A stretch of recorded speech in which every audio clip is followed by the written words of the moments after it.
Thank you. Ladies and gentlemen, good afternoon. Give me a chance to share with you some of my final thoughts, especially for precious metals.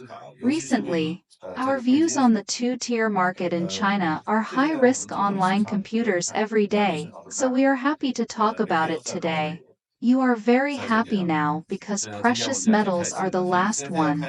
Because from last year to this year, gold, silver and other related precious metals are the top of all asset classes. So if I am a young and middle-aged person this year, it is very simple whether I should consider the market or not. I will use the dream of the country to prevent printing, as well as related mining companies. Basically this year we will rely on us. And I am very interesting that you don't even need his American semiconductor. So I am more happy that after some data demonstration, I turn on my mobile phone and think. In fact, we think this market, that is to say, the global precious metal market has just begun. We bought from 1,200 to 2,400, and now it has doubled, but the market here is based on historical rules. Economic data is very cyclical, and we think this market has just begun. Very cautious. The first is the distribution and allocation of the value of various major assets in the world. The biggest blue one we see is naturally our global real estate.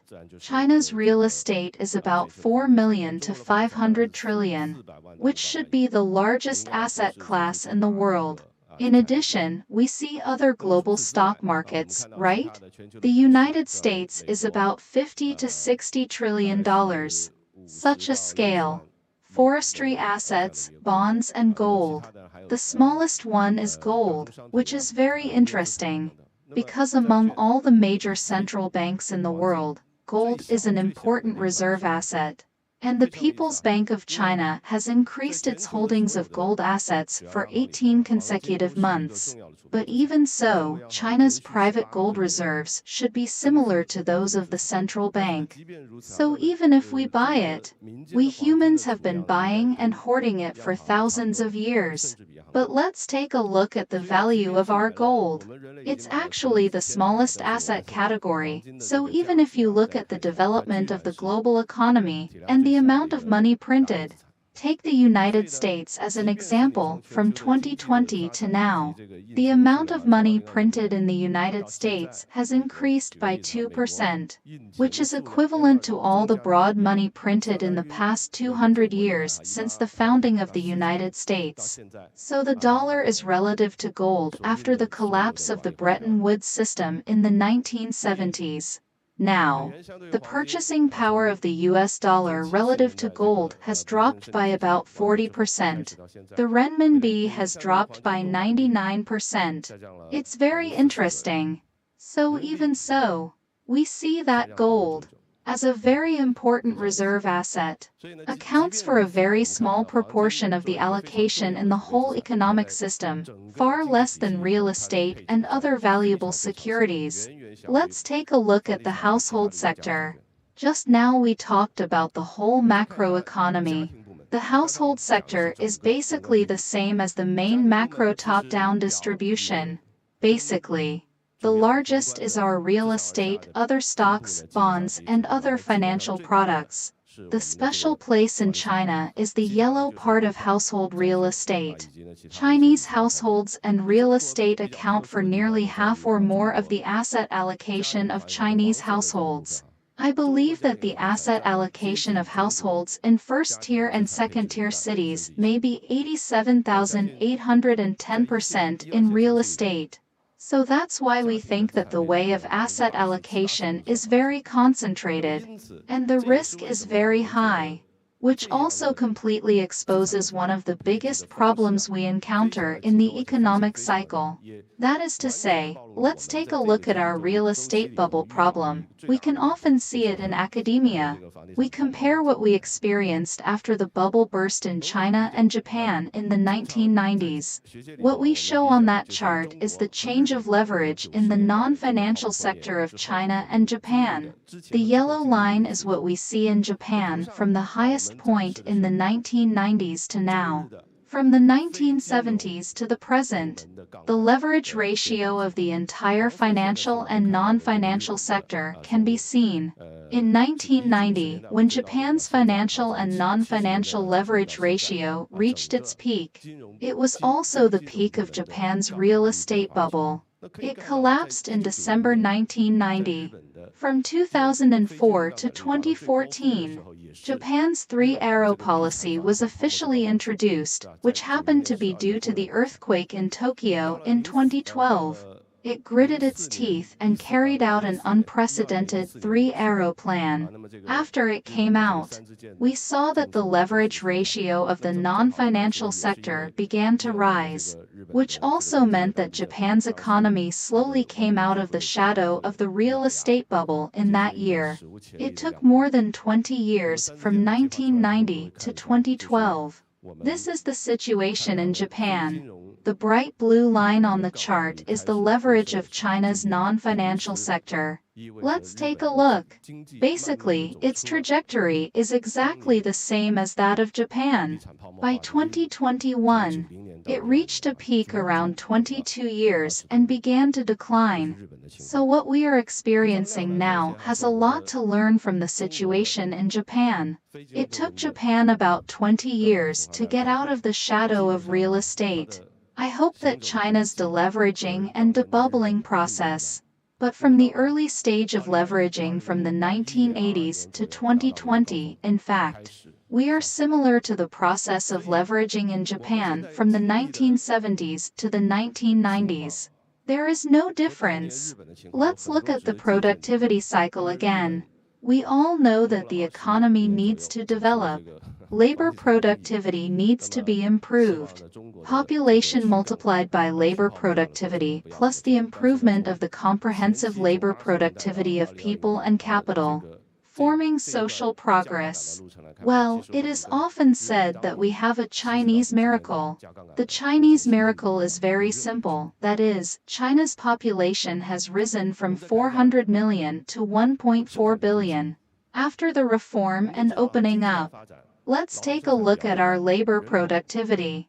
Let's take a look at the bright blue line on the chart. After the reform and opening up, especially after entering the WTO in 2005 and 2001, right? Then we saw that China's labor productivity has grown rapidly, and China has become the world's factory. The labor productivity of the Chinese people is not only reflected in our investment in the infrastructure of the entire national economy, investment in real estate, investment in manufacturing, but also reflected in the fact that hundreds of millions of our farmers have got rid of farm work and liberated from the labor facing the lowest and the sky. They have entered the factory, entered the high-end manufacturing industry, and now assemble all kinds of trams and other solar cells. The extent of the Chinese role is beyond the imagination of foreigners, so that our enterprises are now exporting to the sea. Chinese enterprises have gone to Mexico, to some places in Southeast Asia and Vietnam. We suddenly found that if we take into account the wages of their workers after the first drop in labor productivity, the wages of their workers are not much lower than ours. There is another line on the chart. The yellow line is the labor productivity of the United States. Let's look at the cycle of labor productivity. From the labor productivity cycle of the United States in 1980, after it entered a trough, it recovered and entered a trough again during the epidemic. And now it starts to recover again, which is very interesting, about 40 years, from 80 years to 20 years, we all know that. If you have read my book, after our quantitative treatment of the economic cycle, each big cycle is about 35 years, and each 35-year cycle is equal to 10 small cycles of 3.5 years. A big cycle is about 35 to 40, which is also the golden time for human beings to work at this age, from the age of 20 to retirement at the age of 60, which is basically the case. So in 1980, we saw that labor productivity in the United States entered a relatively low trough, right? Then it slowly came out. At that time, we saw that including the hawks of the Federal Reserve, monetary policy recovered the hyperinflation at that time, 3 swimming crises, and Reagan's supply-side reform and so on, right? So around 2025, that is, after the internet bubble burst, it reached a peak. But it began to decline, and by 2020, when the epidemic broke out, it entered a trough, and now it is beginning to pick up. The recovery of this round of economic cycle is not the same as before, because if you look at the United States, the stock market in the United States has been rising for a long time from 2009 to now. In 2009, it was 666 points, and the S&P is now 5,500 points, up nearly 10 times. China has also made great progress. But what we see is that the development of China's labor productivity has begun to slow down, including demographic changes and industrial upgrading is coming to an end. Farmers in the fields and in the countryside, the increase of new labor productivity has been very slow.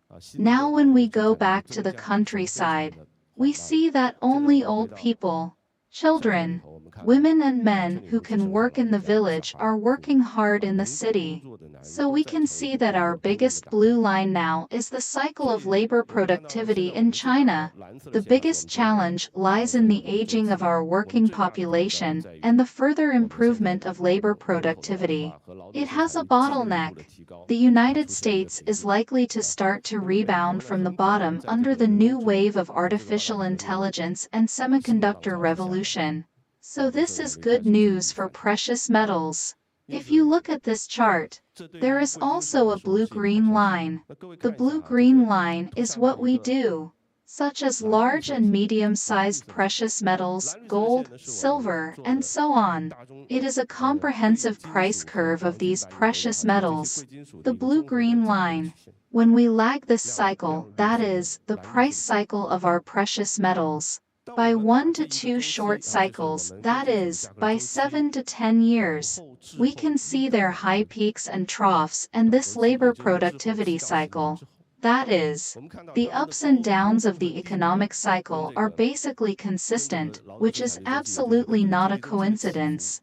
Because the development of the economy needs the expansion of trust, right?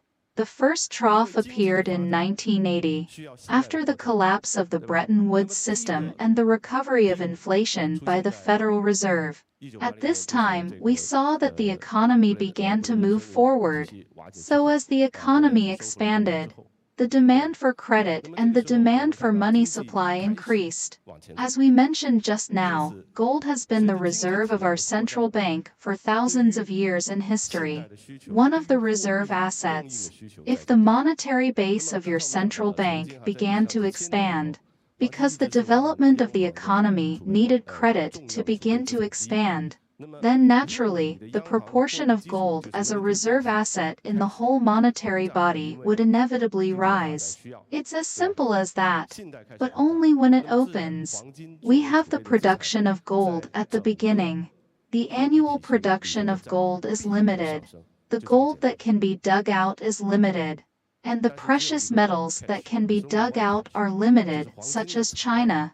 China used to be the only major system in the world, with silver as the currency in circulation without gold. China used to export silk, tea, and so on. In the Qing dynasty, it won a large number of silver imports for China, making China the largest country in the world at that time. Although China does not have many local products that only we export, ceramics, porcelain, tea, silk and so on, but relying solely on these imports of silver through exports makes the whole volume of China increase with the money supply, making the whole economy of China become the largest economy in the world, highlighting the importance of gold and silver. So now we see, after us, if the cycle of precious metals lags behind labor productivity, that is, The cycle of economic development is about 7 to 10 years or 5 to 10 years. In this case, this is what we just said at the beginning, that the market of precious metals and gold has just begun. Although it has doubled, it has just begun. Let's take a look again. We can buy gold in different currencies. We just talked about the dollar relative to gold after the collapse of the Bretton Woods system in the 1970s. The purchasing power of the dollar relative to gold dropped by 40%, and the renminbi dropped by 99%. So in our market today, right? If we look at this push every day, we can see that the premium of gold is the domestic market. There is a huge price difference between gold denominated in renminbi and gold denominated in US dollars in the international market. In a perfect world, we all know the principle of premium in economics. We can buy gold cheaply with US dollars at home and abroad, and then sell it at home. In this way, we can earn a price difference, right? Then the one price theorem tells us that this phenomenon should be unsustainable, because we know that gold is small in size, but its value is high, and it is very easy to pass, right? So if we look at the exchange rate between the dollar and gold, which is the bright blue line on the chart, we see that the yellow renminbi is depreciating much faster relative to gold than the depreciation of the dollar relative to gold, which is very interesting. And this trend is constantly strengthening itself, which is reflected in the bright blue line on the chart. A straight line goes down vertically. The yellow line is our central bank's foreign exchange reserves. The central bank's foreign exchange reserves include gold, and about 5% of the central bank's foreign exchange reserves are gold. We see that the foreign exchange reserves are increasing, and the central bank has been buying gold and hoarding gold for 18 consecutive months, right? But what about the price of our gold denominated in renminbi? It's really going down. It's very interesting. So if we do a very simple transaction now, it's very simple that we use it desperately at home. If we can't buy US dollars, we can buy gold desperately with renminbi. It's very simple. Recently, I heard that the amount of gold purchased will be limited.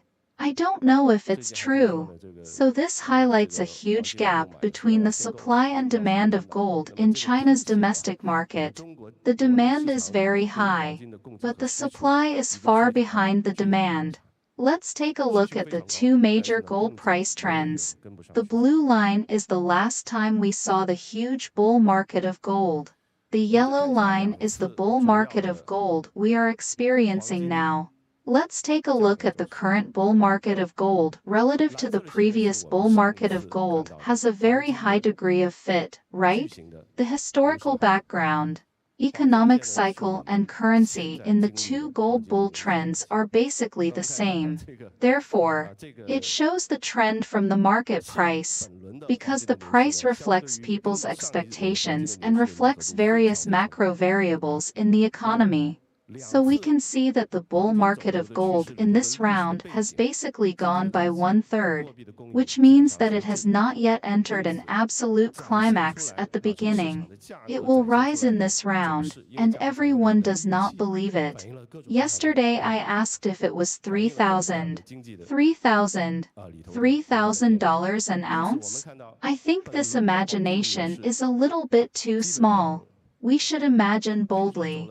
Let's take a look at the operation of the economic cycle we just talked about, including population growth, including the improvement of labor productivity.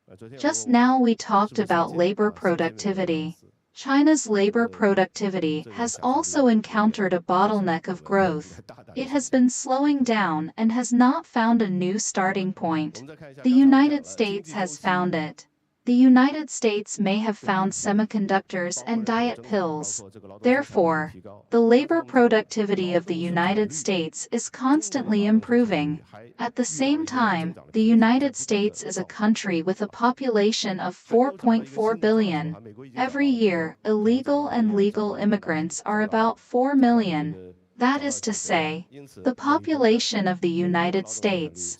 The working population of the United States is growing at a rate of 1% every year, which is very alarming. Let's look at China again. The bright blue line in China. China is the relationship between our urbanization rate and the birth rate of the population. We know that China has experienced a very rapid urbanization process in the past 30 years. As a result, the houses we build now will be sold in the next 10 years. Basically, they will not be sold out at this rate. With the rise of urbanization rate, people's education level and income level, on the contrary, our birth rate is declining. But this is not only a problem facing China, but all countries in the world are facing the same trend. Some people say that this is caused by our family planning. In fact, it is not. From the 1970s to now, you can see that the higher the urbanization rate of major countries in the world, the lower the birth rate. And with the passage of time and the growth of income, with the development of economy, the birth rate of people is getting lower and lower. But the birth rate in China is declining more rapidly, the bright blue line. Let's take a look at the top 100 cities in China and the law of their population migration. We can see that the higher the wages, the more opportunities, and the more obvious the direction of population migration. We can see that the bright blue cities on the map are our first-tier cities, and the red ones are the main second-tier, quasi-first-tier, and second-tier cities. We can see that the population is constantly moving to big cities, where there are more opportunities and higher income levels. But the accompanying problems are the serious decline in the birth rate. It is said that there are more divorces in Shanghai now than registered marriages. Divorces have to queue up and take numbers. They also have to entrust others. Yes, but there are few marriages. This is a new social problem we are facing. Let's take a look at China's population growth from positive to negative for the first time in 2022. It is likely that if the birth rate continues like this, China's population from 1.4 billion may be a peak. And then we start to decline. Imagine that. So everyone, if our labor productivity development has hit a bottleneck, the birth rate of the population has hit a bottleneck, right? At the same time, there are various changes in our economic structure. At this time, the allocation of real estate in the balance sheet of our households must be reduced. So who will replace this position? You can imagine, if we don't buy a house, what do we buy? This year, we see that the deposits in the depository Chinese banking system have increased to 350 trillion yuan, and the yield of China's bond debt repayment has continuously reached a new low, causing the People's Bank of China to rush out and say that everyone should not buy bonds. There is a bubble, but we all know in our hearts that if the real estate problem is not solved, China's constant interest rate will continue to innovate.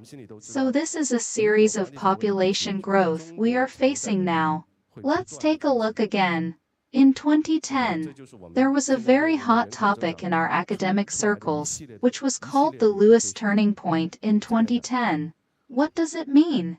That is to say, suddenly we found that the number of retired people in the working population was more than the number of new people entering the working population. In this way, the proportion of support in the whole society is declining.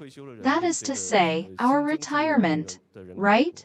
Social Security is facing a serious challenge. In 2010, When we put the peak of the proportion of the working population to the total population in 2010 together with several other major economic data, we have a very interesting phenomenon, right? The red line is our real estate investment, which has fallen off a cliff since it reached its peak in 2010. Then the gray line is the growth of our broad money in China. It entered a peak in 2010 and began to decline. I believe you have forgotten that after more than a decade. We have forgotten that 2010 sounds very close, and 4 trillion yuan is still in sight. In 2010, our second growth was 18% and 20%, and now it is 7%, 8%. 2010 is the most important view of China's macroeconomy. Not only do we see the Lewis turning point, not only do we see the decline in the proportion of the working population to the total population, but we also see the inflection point of the supply of money in the whole society and the growth of investment in China. It is an inflection point for economic growth to be driven by investment, which has already appeared in 2010. Unfortunately, in 2015, in order to fight against the collapse of the 5,000-point bubble, right? We called on migrant workers to buy houses in cities. At that time, it seemed that there were also people who bought houses to send registered permanent residents. This year, there are also people who bought houses to send registered permanent residents in Suzhou. In 2010, it was a red Chinese macro giant official. Let's not talk about stocks. Finally, I want to talk about the operation of the economic cycle. Just now we talked about a big cycle. The 40-year cycle is derived from our understanding of precious metals, commodities, and gold in the next few years. Let's take a look at the short cycle. The short cycle is very important because of the management in our economy, especially after the 3-year epidemic in 2024. It has been more than a year since China restarted, but I always feel that the economic development is not as good as it used to be. Especially after June, we went to various places to investigate, and we found that the sales of liquor, luxury goods, and so on have declined to varying degrees. The price of Maotai has fallen sharply, but it has not fallen, and the demand is growing.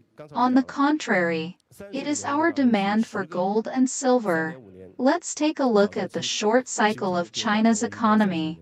Just now we talked about 35 years, one big cycle, and 10 small cycles of 3 years and 5 years are superimposed into a 35-year cycle.